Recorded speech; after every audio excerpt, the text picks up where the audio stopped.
Bonjour tout le monde. Cette fois-ci, c'est une étude consacrée à l'adoption du compte administratif. Le compte administratif, pour le dire de manière imagée ou métaphorique, c'est un peu comme l'arbre généalogique financier d'une collectivité, retraçant ses décisions budgétaires et mettant en lumière ses perspectives. Cette étude est l'œuvre de 3 étudiants de l'Université de Lille. Léo Descamps, étudiant en Master 2 Droit public général et contentieux public, Ludivine Lotz, du Master 2 Finance et fiscalité publique promotion Cambon, année universitaire 2024-2025, et Maria Gvassor de Rouk, également en Master 2 Droit public général et contentieux public. Je tiens à remercier M. Mariam Bougarde, ordonnateur, Philippe Jaec, comptable public, Antoine Rangeon et Julien Royer, pilote CFU, tous en service à la région Hauts-de-France pour avoir répondu à leurs interrogations. Il est inutile de rappeler que l'équilibre budgétaire est incontestablement lié au principe de bonne gestion financière ou à l'objectif de finances saines. Ce principe, bien qu'il soit qu'un mythe au niveau national, demeure important et respecté au niveau des localités, et ce grâce à une constitutionnalisation tacite de la part de la France. En effet, l'article 72-2 de la Constitution, dans son alinéa 1er, dispose que les collectivités territoriales possèdent le principe de liberté de la dépense, mais dans le respect de 2 conditions: l'existence de dépenses obligatoires et le respect de l'équilibre. Le budget local est scindé en 2 sections distinctes. Premièrement, les dépenses de fonctionnement et les dépenses d'investissement en second. Il incombe aux autorités compétentes de vérifier que les dispositions fixées par la dernière loi de finances en vigueur ont été rigoureusement respectées. À défaut, la collectivité concernée se voit interdite d'inscrire les recettes afférentes. Par ailleurs, les crédits nécessaires à la couverture des dépenses obligatoires doivent être impérativement inscrits au budget. La loi du 2 mars 1982, relative à l'organisation des collectivités locales, encadre de manière stricte le principe d'équilibre budgétaire. Elle impose que cet équilibre soit non seulement réel, mais également sincère, garantissant ainsi la transparence et la fiabilité des comptes publics locaux. Les principes classiques régissant la matière budgétaire se déclinent en 4 axes majeurs: l'annualité, la spécialité, l'unité et l'universalité. Ces principes visent principalement à garantir les prérogatives du Parlement, lequel est amené à se prononcer annuellement sur une loi de finances, présentée sous la forme d'un document exhaustif et lisible. Premièrement, le principe d'annualité postule que l'autorisation budgétaire conférée à l'exécutif pour percevoir les recettes publiques et exécuter les dépenses n'est valide que pour une période d'une année. En France, les exercices budgétaires sont alignés sur l'année civile. Ce principe a pour effet d'assurer la continuité des attributions parlementaires tout en évitant que l'exécutif, après avoir obtenu une autorisation budgétaire, ne s'affranchisse de l'obligation de solliciter à nouveau le Parlement pour toute nouvelle autorisation financière. Le principe de spécialité se rapporte aux dépenses autorisées par le budget. Celles-ci sont réparties de manière détaillée selon une nomenclature budgétaire. Ainsi, les crédits alloués doivent être utilisés conformément à leur destination, telle qu'elle a été définie dans le cadre du budget voté. Le principe d'universalité prévoit que le budget retrace l'intégralité des recettes destinées à couvrir l'ensemble des dépenses, sans corrélation directe entre certaines recettes et certaines dépenses. De ce principe découle celui de la non-affectation, garantissant ainsi une vue d'ensemble du budget et renforçant la transparence de l'acte budgétaire. Le principe d'unité impose que le budget soit présenté dans un document unique afin d'assurer sa clarté et sa lisibilité. Toutefois, ce principe subit des aménagements en pratique tels que l'existence de budgets annexes, de comptes spéciaux ou encore la possibilité d'élaborer des budgets rectificatifs en cours d'exercice. Néanmoins, depuis une quinzaine d'années, de nouveaux principes budgétaires ont émergé, parmi lesquels le principe de sincérité. Ce dernier impose que les informations financières fournies par l'État soient exhaustives, cohérentes et exactes. La sincérité budgétaire s'inscrit dans un processus de transparence accrue dicté par les exigences de l'intégration européenne. Comme cité précédemment, ces principes peuvent être complétés par la notion d'équilibre budgétaire, bien qu'ils ne soient pas formellement érigés en tant que principe autonome. Néanmoins, l'article L 1612-4 du Code général des collectivités territoriales énonce ce principe selon lequel les collectivités territoriales sont tenues d'adopter leurs actes budgétaires en équilibre réel. Un budget est considéré en équilibre réel si les 2 sections, dépenses-investissements, sont votées respectivement en équilibre, si les recettes et dépenses sont évaluées de manière sincère, sans omission, ni majoration, ni minoration, et si le remboursement du capital des annuités d'emprunt exigibles au cours de l'exercice est couvert exclusivement par des ressources propres de la section d'investissement, ainsi que par un prélèvement complémentaire sur les recettes de la section de fonctionnement. Quel rapport entre le budget primitif et le compte administratif? Le budget primitif et le compte administratif sont deux documents essentiels au cycle budgétaire des collectivités territoriales et qui permettent le respect de ces principes budgétaires. Le budget primitif, voté avant le 15 avril de l'année à laquelle il se rapporte, est le premier acte budgétaire adopté par l'Assemblée délibérante. Il prévoit et autorise l'ensemble des recettes et dépenses pour l'exercice budgétaire à venir. Il s'agit d'une estimation des besoins et des ressources de la collectivité pour l'année divisée dans les sections mentionnées, fonctionnement, investissement. Il est transmis aux représentants de l'État dans les 15 jours suivant son approbation. Qu'est-ce qu'un compte administratif? Le compte administratif intervient le 31 janvier de l'année N+1. Il s'agit d'un document qui constate la fin de l'année budgétaire, l'exécution réelle du budget. Il s'agit d'un document nécessaire pour conclure le cycle budgétaire. Il permet de retracer l'exécution du budget de l'année écoulée de façon assez synthétique. Il est préparé par l'ordonnateur et permet de vérifier si les prévisions du budget primitif ont été respectées. Il doit concorder avec le compte de gestion établi par le comptable public, afin d'assurer la régularité des opérations comptables. Pour autant, il n'est pas libre dans sa rédaction.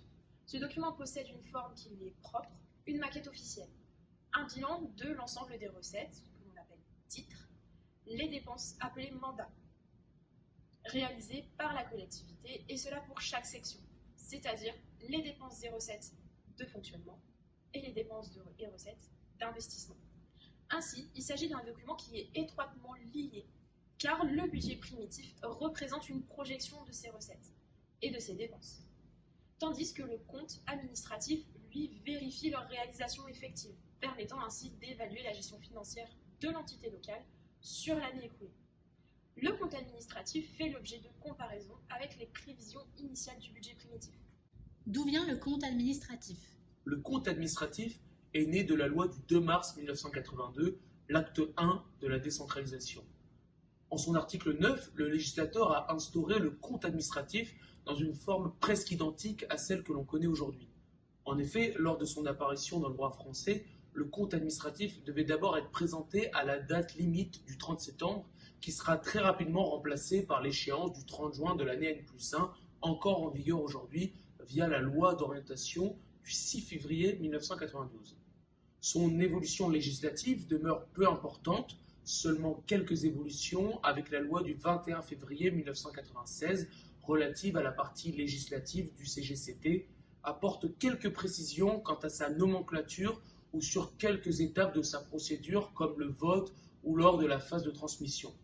Globalement, nous sommes sur des évolutions assez mineures et clairsemées qui demeurent en vigueur ce jour, et ce malgré les diverses réformes et modifications des codes l'encadrant. Pourquoi avons-nous mis en place un tel écrit? Son objectif est simple. Il présente l'exécution des crédits ouverts au budget, mais aussi les résultats comptables de l'exercice écoulé. Celui-ci vient matérialiser la réalité de l'exercice, et si une différence avec le compte de gestion est marquée, alors cela voudrait dire qu'il y a un besoin de financement plus important. Ainsi, il permet de renforcer la transparence et d'améliorer la qualité des comptes. Pourquoi l'exercice écoulé? Le fait que l'exercice soit écoulé permet de dresser une conclusion à l'exercice budgétaire précédent. Il intervient au plus tard dans les 6 mois suivant l'exercice clos. Pour l'exercice budgétaire 2023, la collectivité devait impérativement rendre son compte administratif pour le 30 juin 2024 et transmettre le document aux représentants de l'État dans l'arrondissement avant le 15 juillet.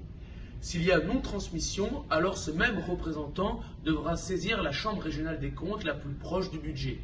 Plus simplement, si une collectivité des Hauts-de-France ne transmet pas son compte administratif, le représentant de l'État qui devait le recevoir peut saisir la Chambre régionale des comptes des Hauts-de-France qui se situe à Arras. Comment est-il adopté?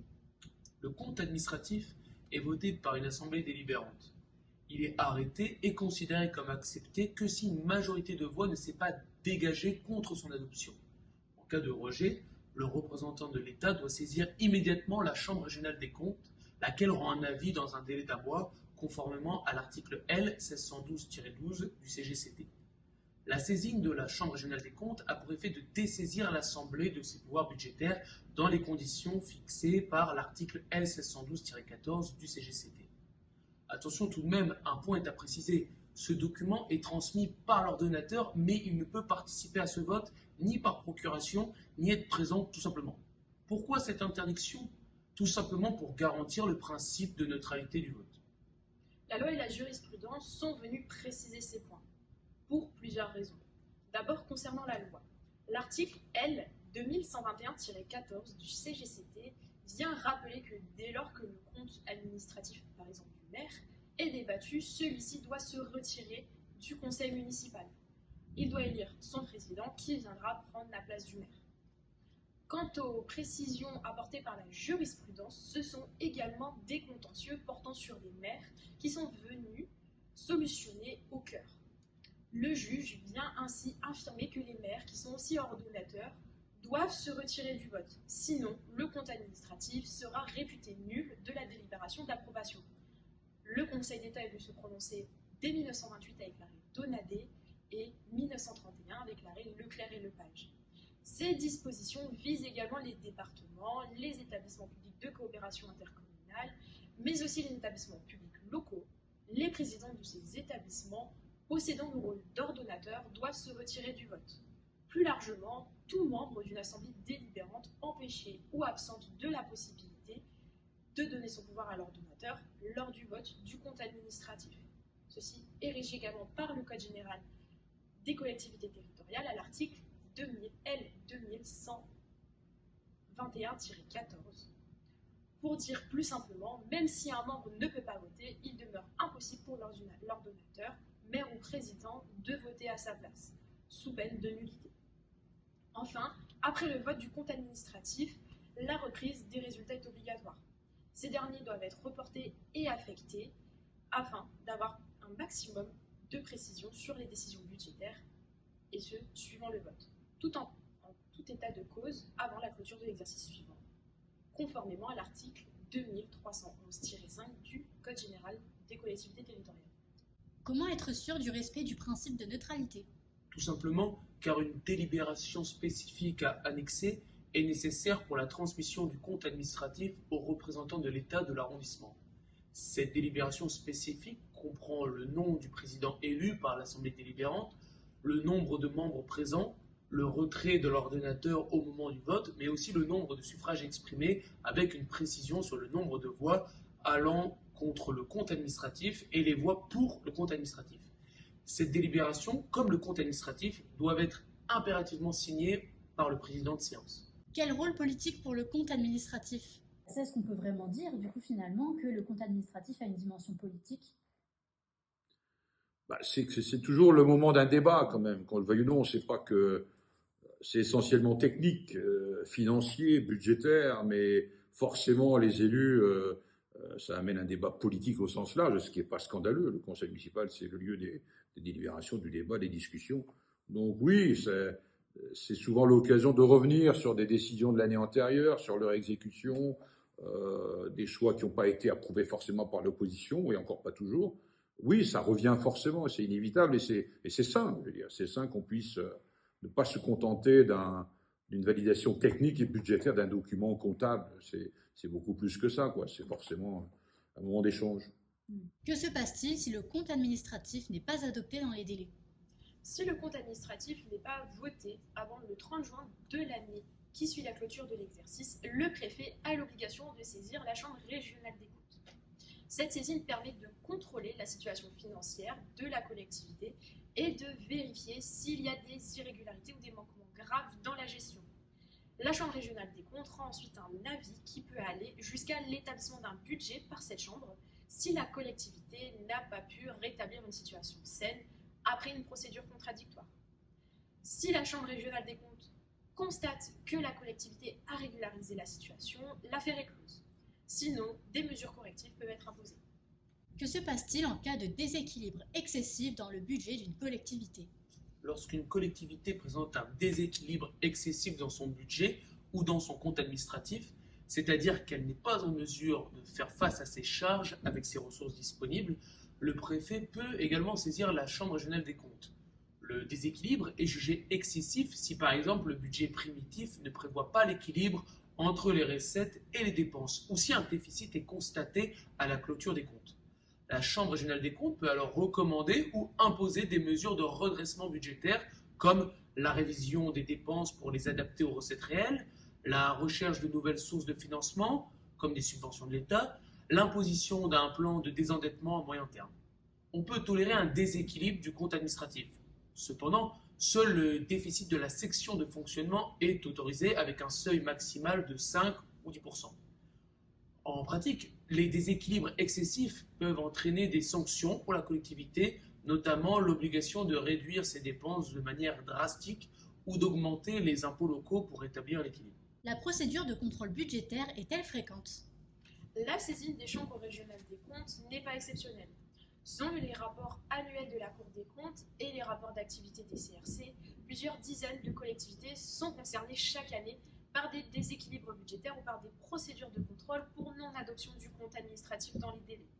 Cela varie selon les régions, mais les communes de taille moyenne ou les petites collectivités sont souvent plus exposées en raison des ressources plus limitées et de capacités de gestion financière parfois réduites. En 2022, par exemple, la Cour des comptes a révélé plus de 100 saisines des chambres régionales pour des situations budgétaires critiques. Ce chiffre reste stable, mais révèle l'importance du contrôle exercé pour préserver l'équilibre budgétaire des collectivités. Y a-t-il des exemples concrets de collectivités qui ont rencontré des problèmes budgétaires? Oui, de nombreuses collectivités ont connu des difficultés budgétaires notables. Prenons l'exemple de la commune de Quiberon. Dans les années 2010, cette commune a rencontré des problèmes financiers qui l'ont conduite à être placée sous surveillance par la Chambre régionale des comptes.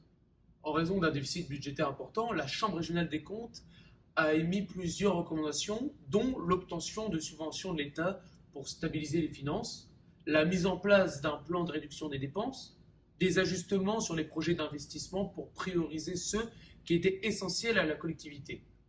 Grâce à ces mesures et à une gestion plus rigoureuse, la commune a pu sortir de cette situation critique après plusieurs exercices budgétaires. Un autre exemple marquant concerne des villes comme Béziers, où la Chambre régionale des comptes a dû intervenir en raison d'un déséquilibre lié à des dépenses trop élevées par rapport aux recettes, notamment des investissements mal anticipés. Dans ces cas, la juridiction administrative peut aussi être saisie si des contentieux apparaissent autour de ces décisions budgétaires. Ainsi, le compte administratif fait partie du paysage des finances locales depuis quelques décennies maintenant et permet de garantir une transparence et un équilibre maximal de celle-ci. Pour autant, et ce depuis quelque temps, une nouvelle nomenclature du cycle budgétaire est en expérimentation.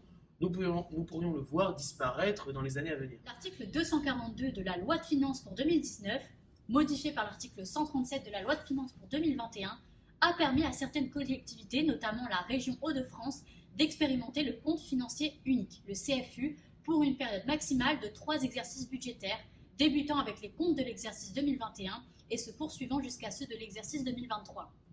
Il s'agit d'un compte commun à l'ordonnateur et au comptable qui correspond à une fusion entre le compte administratif et le compte de gestion. Il y a 3 objectifs dans la mise en place de ce compte. Premièrement, il s'agit de donner une information financière plus simple et plus lisible que les actuels comptes administratifs et comptes de gestion. En effet, la fusion en un seul document réduit la redondance et le volume d'informations.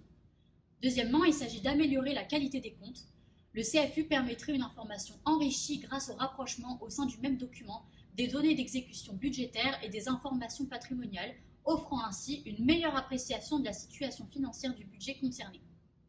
Troisièmement, il s'agit de simplifier les processus administratifs entre l'ordonnateur et le comptable, tout en préservant leurs prérogatives respectives. Cette simplification se traduit notamment par une production dématérialisée du CFU. En se basant sur le bilan final du gouvernement remis au Parlement concernant cette expérimentation, l'article 205 de la loi de finances pour 2024 prévoit la généralisation du CFU au plus tard pour l'exercice 2026.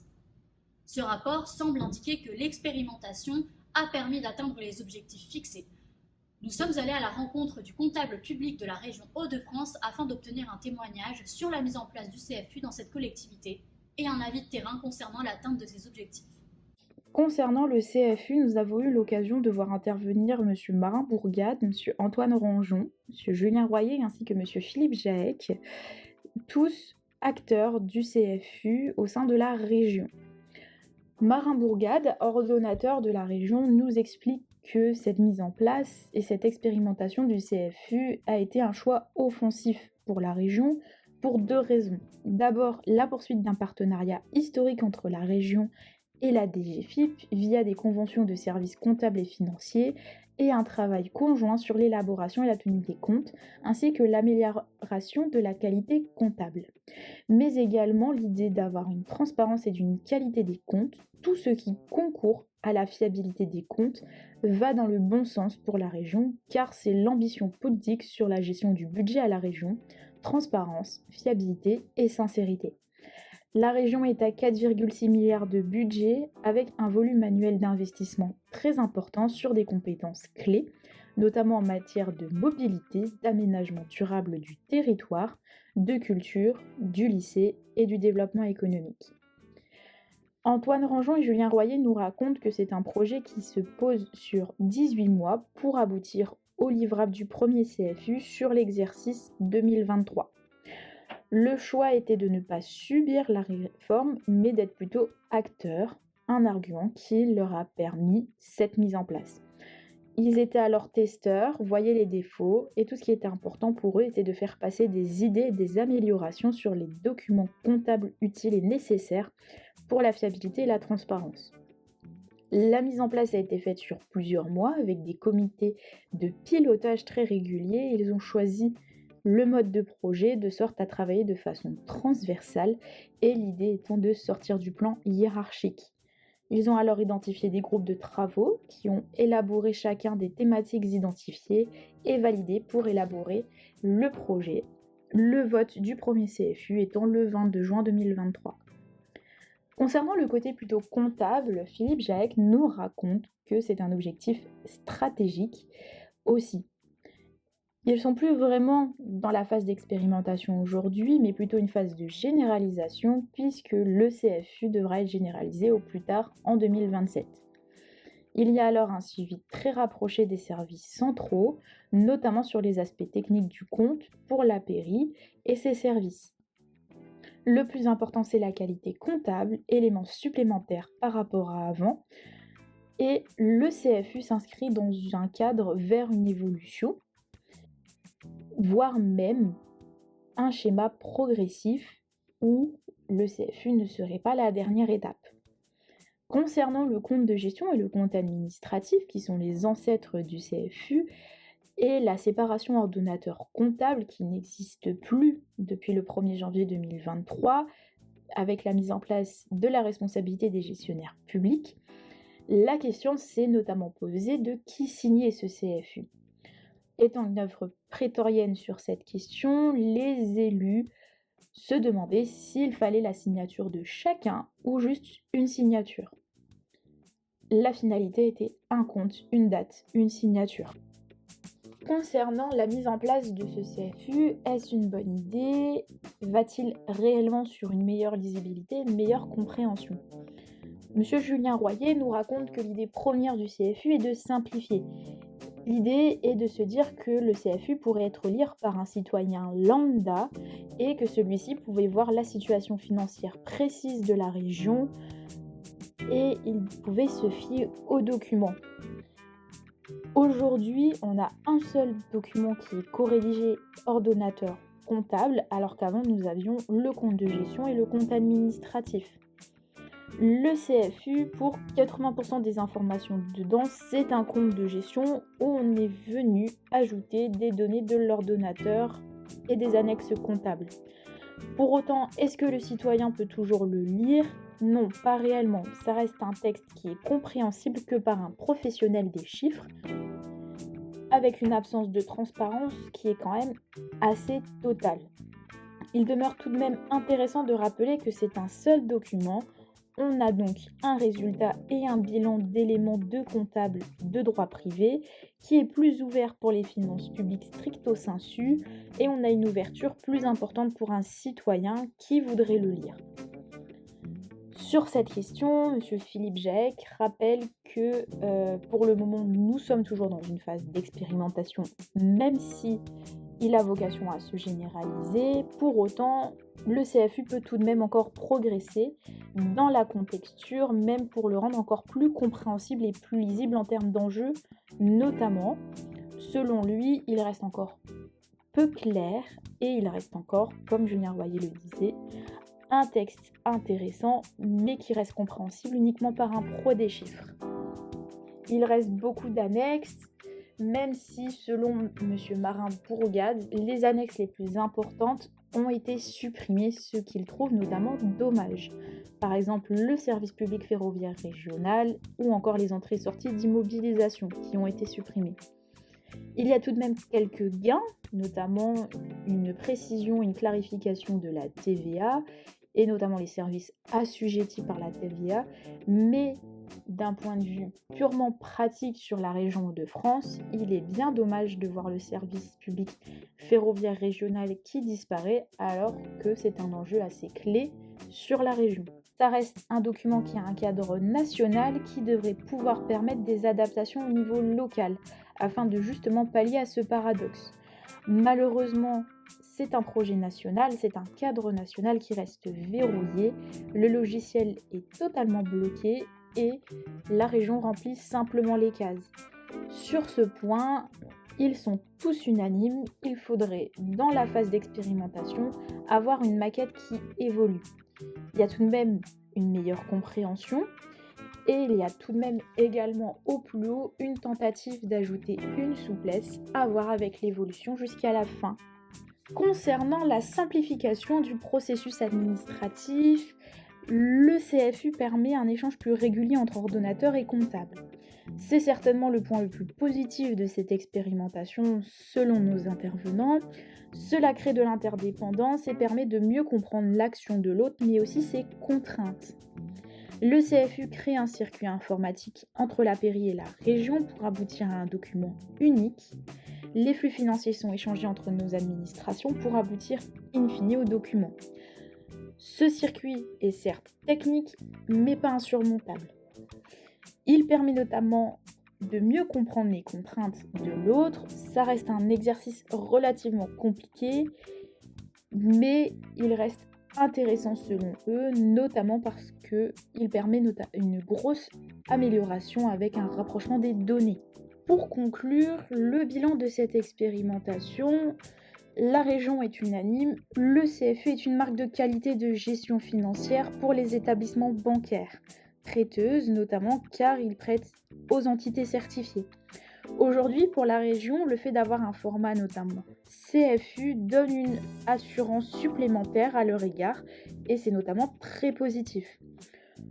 Au-delà de cela, le fait d'avoir un CFU permet à l'agence de notation de donner une meilleure crédibilité financière à la région. L'ensemble de nos intervenants sont unanimes, le CFU est très intéressant, il demeure tout de même qu'il lui faut des améliorations et cela jusqu'à sa généralisation en 2027.